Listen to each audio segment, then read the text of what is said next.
Joining us now, he is the owner of the Utah Jazz and now the Utah Mammoth. Ryan Smith, kind enough to join us. Ryan, how are you? Hey, Ryan. What's up, fellas? It sounds kind of cool, huh? It does. Mammoth? Yeah. Oh, You like it? Killed it. It's rolling. Yeah. We can work with that. It's just because, you're on the air and you say it all the time and you get kind of that muscle memory for Utah Hockey Club. But, yeah, Mammoth, I know this has been a long process. What's it been like behind the scenes putting something like this together? Look, first of all, it takes a lot to be willing to kind of throw that out there and let the fans name the team, because it's going to test your conviction of that, pretty detailed. Primarily because, anytime you throw something out on the internet, a lot can happen. It's not just words. With AI right now, someone's like, this is what it should be. Oh, and like this, right? And 5 minutes later, they come up with something that a human hand could never even come up with. So I'm just super proud of our group for being very open, being committed to go with where the fans want to go, even though personally, you've got a lot of opinions around the group, from the design team to the group we hired externally. There's a lot of opinions there. And, our fans made it super. When we got down to 3, our fans made it super easy for us. They go ahead. How many votes was there? We were close to 1 million. It was pretty incredible. And, when we took the iPads around the arena with the final votes and attached, pretty much full branding to them, which took a lot of work because we were basically building out what would be the identity of multiple different, options.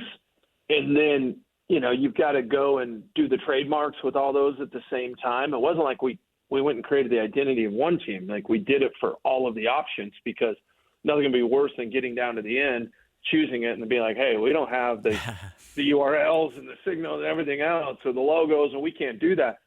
And, obviously some people had Google Glass or were looking at it, but, it was really cool that, we had that home stretch in February that we had kind of circled, which was 11 games in Utah, which, by the way, was so freaking awesome. 11 back-to-back where we're switching the court to the ice every night. And, that was kind of the moment where Mammoth just took off. And we're like, okay, we've never seen in any of this this. I said it yesterday in the presser, because I was watching the Derby last week. And when a horse starts pulling away, it's there's nothing stopping it. And that's when it was that's it. When you see the Easter eggs and they present, the final logo and say, this is what we put in, it's so much of what you wanted to build here with these teams has been Utah-centric. How much pride do you take in that? Yeah, it was something that the cool part is we were all part of the design process. I was at least on 200 calls, everyone was. And, the state, the amount of work to get that state right with the M in the bottom of it. And then, having gone through the jersey process for the Jazz, right when we came in, and just knowing what, how long and hard that process is, and then finally getting all of our jerseys to a uniform color, a uniform design, where the mountain is the connector that we can authentically own in the NBA. They're not going to give that away to anyone else. It's Michigan, Michigan's colors are they're theirs, right? We own that mountain, and to be able to incorporate that here is pretty cool. And so we've got our Jazz jerseys, the white ones, coming out this year, and then our form's set. We'd love to just keep the branding the way it is all the way. It's taken a long time to kind of bring it all back in. But that's just the process it takes. And that's the other hard part about this is we're sitting there in February going, okay, we've got to let the NHL know kind of where we're at here, because the lead time to get this done. And unfortunately, we have a great relationship. I'm pretty close to Michael Rubin of Fanatics, and, they were willing to do unnatural things to get us up this year so we could actually let the voting finish out, which is pretty cool. Ryan, people that are in your situation amaze me because, you're sitting here dealing with logos and renaming, but then you're dealing with Delta Center rebuilding, and then you're dealing with NHL lottery, and you've got NBA lottery. You've got all these irons in the fire, but here we've got a fence around the Delta Center, and this thing is rebuilding, remodeling. How much day-to-day input and work is that for you in this remodel, and where are we at with this whole thing? Yeah, so first of all, the way we've set up SEG with the people that we have, it's incredible. They have it's about as entrepreneurial as it gets for our teams. And Jim Olson, who you guys know, president of the Jazz, is leading all the remodel there. And he did a little bit of. He's been there. He ran Delta Center for a long time, and I was in there yesterday walking with him. I've got, at least one call a day where we're going through stuff. But, it's interesting because this is a 3-year process. I wish you could take longer and really go through the design more, but it's hey, no, we got to go.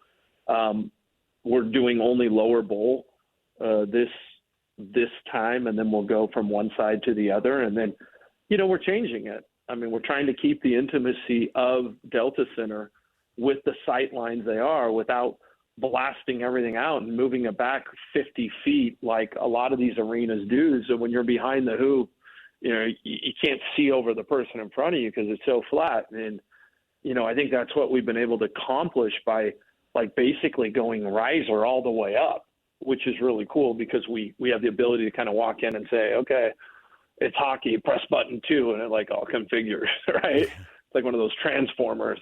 And then hey, press button 1 and it goes. And it's kind of the only way to make it work. And so it's been pretty creative. But and also every time you go in there, this is a 30-year-old building. Every time you go in, you get in there and you're messing with the core of it. You've got to be very, very thoughtful on, architecture and, earthquake compliant, everything else. It's pretty good. Guys are going around the clock. So Hans and I do a lot of remotes down in Sandy, and it seems like every time we drive past 106 and see that new facility going up, it's wow, I can't believe what has been done in a week. I can't believe what's been done in 2 weeks. That sucker's going to be ready come the beginning of fall for the Utah Mammoth. Just how much fun is that to be a part of and to really build out something that's never really been built at that scale here in the state of Utah before? Yeah, Southtown, you might as well. We're going to call that Sports Town because, it's this thing. These facilities definitely attract a lot of things. And, it's probably going to be the number one place that our community interacts with our brands. And it's really cool because I think, in talking to all the folks in Sandy, it's kind of been what are we going to do with this? What are we going to do with this mall? It's just not vibrant. And to be able to walk in and kind of revitalize how we see this. And it also, I think what's kind of going under the radar a little bit is it's going to provide a big anchor to South Salt Lake, right? And,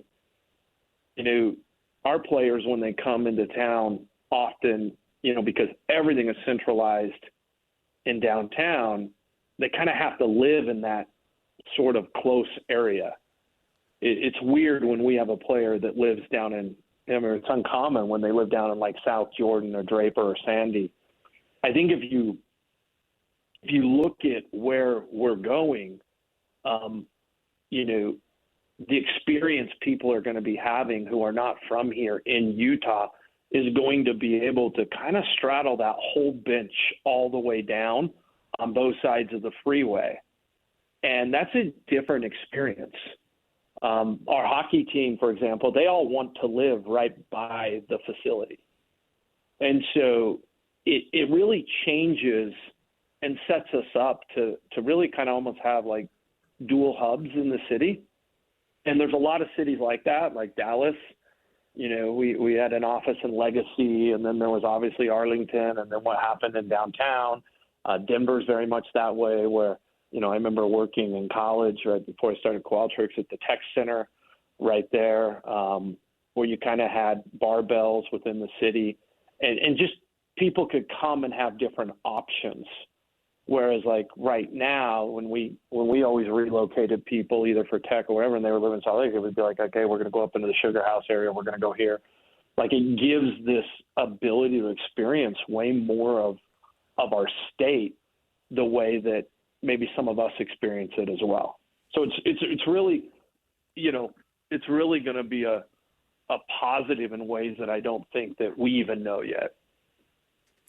So after that completes and the Delta Center gets underway and is kind of down the line, what is the timeline and vision of the downtown reimaging look like for you, Ryan? Just is that 3 years that you gave us, or 3.5 years? Does that include downtown rebuild, or are we talking about quite a ways out?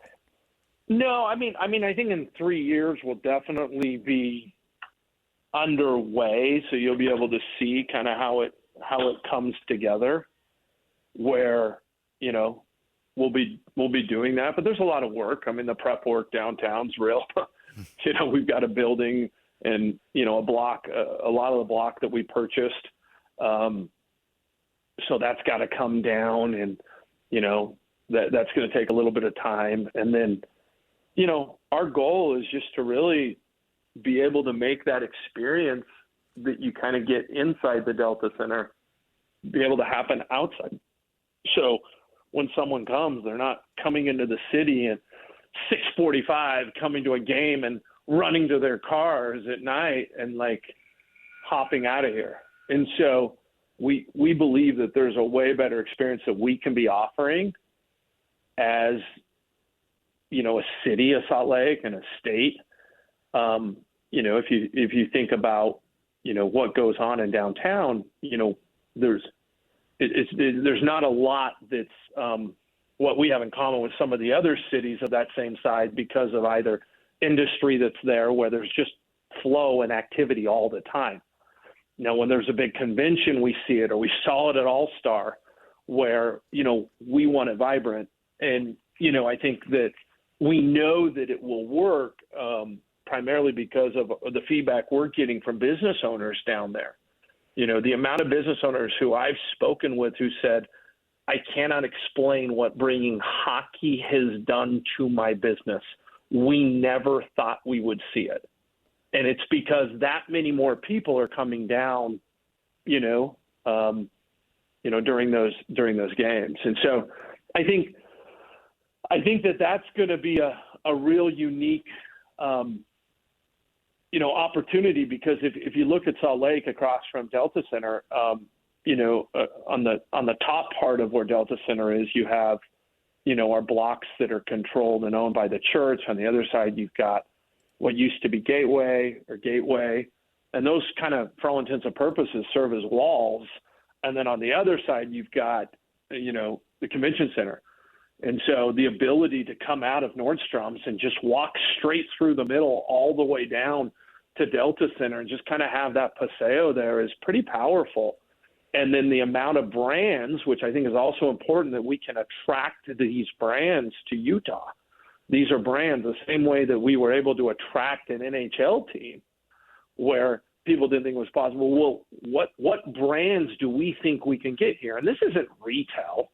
We're not trying to say, hey, let's get a Gucci or whatever it is. It's much more around, hey, what type of hotels, what type of entertainment, where is it that would give us, like, hey, this is where we want to go to lunch and go around. And so a place where we just want to gather and families can be. And so that's the vision of it. I'm kind of giving you the whole vision across everything that we have going. But I think the stage is set. And if you look at, someone coming in town, they're staying in the Hyatt there, they're staying in the Marriott, like, what's their experience? What's their experience when they wake up in the morning and they don't have a meeting till 10 o'clock? Where are they going? What are they going to do? What's our players' experience? We bring someone in for the Jazz. I mean, I'm looking out right now over the court, and we've got all these guys in here for pre-draft workouts. Like, a lot of them have never been to our state before. And so what is their experience this morning? So you talk about the NBA draft and workouts and things like that. Monday is certainly a big day. What kind of good vibes can we put out there that we can recreate, hopefully, what happened with the Utah Mammoth? See, look, I screwed it up again, man. Holy smokes.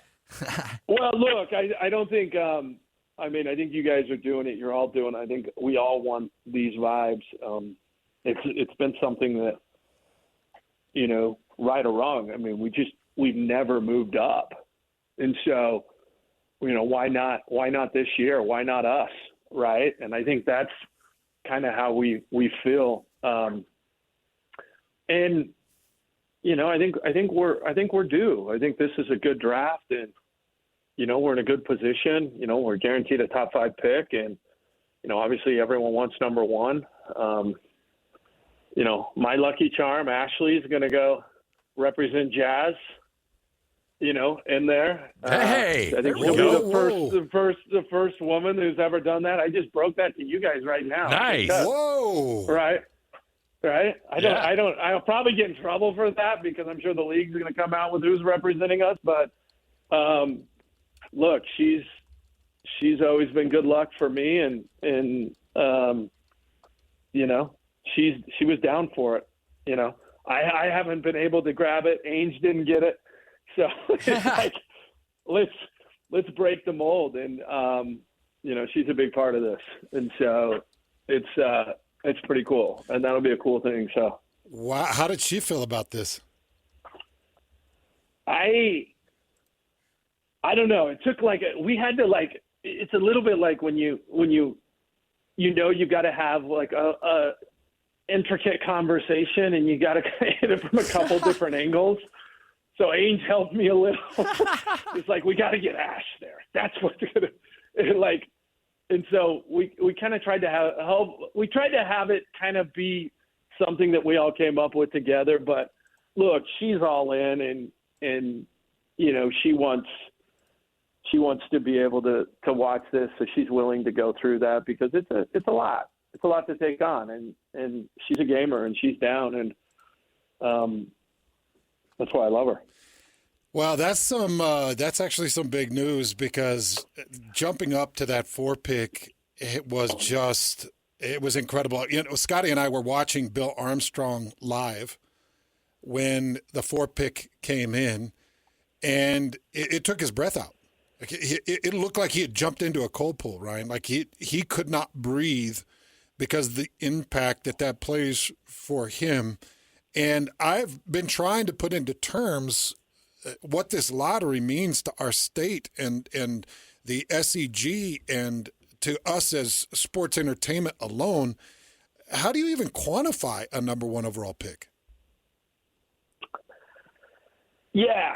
I mean, and no one knows. No one knows in this draft. I mean, there's, as you kind of look in the playoffs and you look at who's coming out and tearing it up, like where people are, you don't know if you're 5 or 7 years from now who the best players in the drafts are. It's never a science. But I think for me, it's definitely, it would definitely be a moment in Utah's history, right? And I think we've had a lot of good momentum building in Utah. I was just on McAfee before this, and, they said, hey, how do you feel about the draft? What's going on? What do you think about being a small market? I just don't, you've heard me say this before, we're not a small market. We just don't have anything in common with these small markets. And I think that we need a moment or two, and right or wrong in the NBA, you just got to have some good fortune. You can talk about your abilities all you want. You can bring in the best team. You can bring it. You've got to get some good fortune. And, the Spurs obviously got that, 2 years ago. And great. You get the pick and you get Wemby. That's pretty incredible. What's there not to know, right? And so I think, are we due some good fortune? I mean, definitely the story of where we are as a state and everything else is lining up for that. Well, I got to tell you, in order to bring goodwill to the Utah Jazz, signing Will Hardy to a long extension, why are you squinting, Scotty? Was that not too funny? We might, a little bit. Yeah, a little bit. Bringing goodwill, signing Will Hardy. I like it, man. The Will Hardy extension, Ryan, man, what an amazing thing for this team. Yeah, and it just shows. I mean, that's.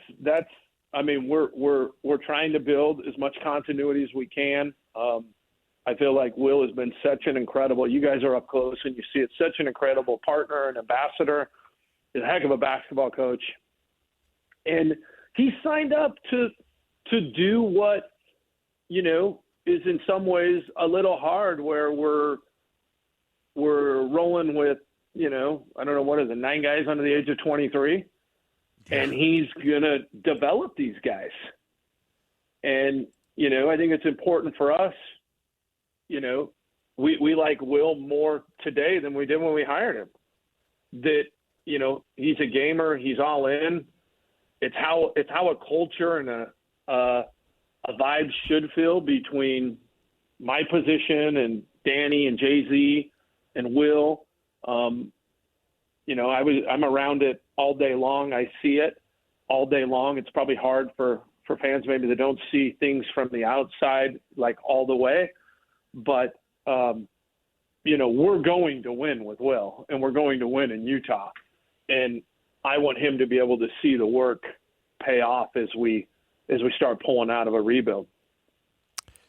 Ryan Smith joining us right here on 97.5, the KSL Sports Zone. I am a little curious. When you acquired the hockey club from Arizona and you sent out the pre-orders for tickets, and I think you said the number was anywhere from like 85 to 90%. There weren't a lot of crossovers between the NBA as well as hockey. Now that you have a full season of sample size under your belt, did you see that trend hold out? That the fans that were going to the Utah Hockey Club were a little different than what you saw from Jazz games?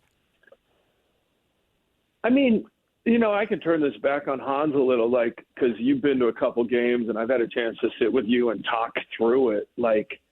This isn't like, oh, there's a new thing. It just doesn't feel like, oh, there's a new thing in town.